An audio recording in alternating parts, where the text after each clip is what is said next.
আজকে আমি সিসিলিয়ানের ড্রাগন নিয়ে আলোচনা করব। সিসিলিয়ান ড্রাগনের হোয়াইট ফেভারে গেমটা কিভাবে আনে সেটা আমি দেখাচ্ছি।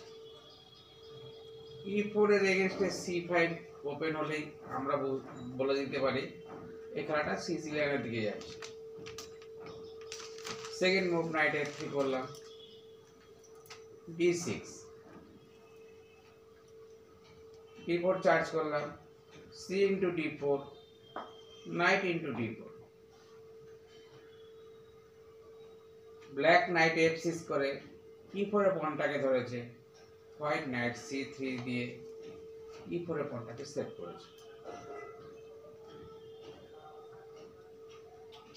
G6 তখনই বুঝে নিতে হবে খেলাটা ড্রাগনের দিকে যাচ্ছে। Bishop E3, bishop G7, কুইনটা D2,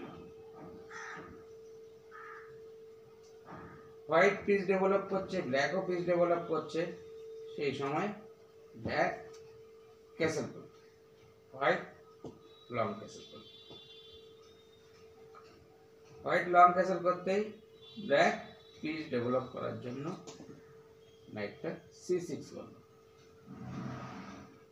night C6 করতেই কিংটা D1, ব্ল্যাক বিশপ D7,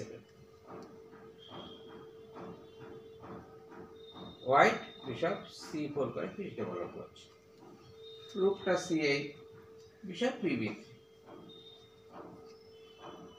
এই পজিশনে ইকুয়াল ডিস্ট্রিবিউশন আমরা বুঝতেই পারছি যে ব্ল্যাকের কিং সাইডটা অ্যাটাক করার মতন পিস হোয়াইটের আছে, আর ব্ল্যাক ও হোয়াইটের কিং সাইডটা অ্যাটাক করার জন্য আছে। এইবার নাইট E5 দিয়েছে, তখন আমরা বিশপটা H6 এ দিয়েছি। H6 এ দিতে ও নাইটটা C4 করে,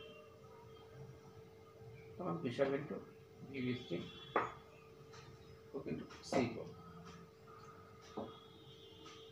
bishop G7, king G7, white H4, H4 করতেই A6 করতে পারে, H5 করলো, নাইট H5। সেই ক্ষেত্রে ও যদি G4 করে তখন নাইটটা F6 এ গেল, তখন সেই ক্ষেত্রে কুইন H6 চেক পায়, কুইনটা H6 এ গেলেই কিংটা H8, কারণ এই পয়েন্টটাকে তো মারা যাচ্ছে না, তখন সেই ক্ষেত্রে নাইটটা D5, নাইটটা D5 করলে তখন আর ব্ল্যাকের কিছু করার বন্দোবস্ত থাকে না। সে যদি এই মুহূর্তে মারে তাহলে কুইন H7 চেকমেট, যদি কোনো কারণে এটাকে থ্রেট করে night F6, queen F6, queen H7 checkmate. নমস্কার।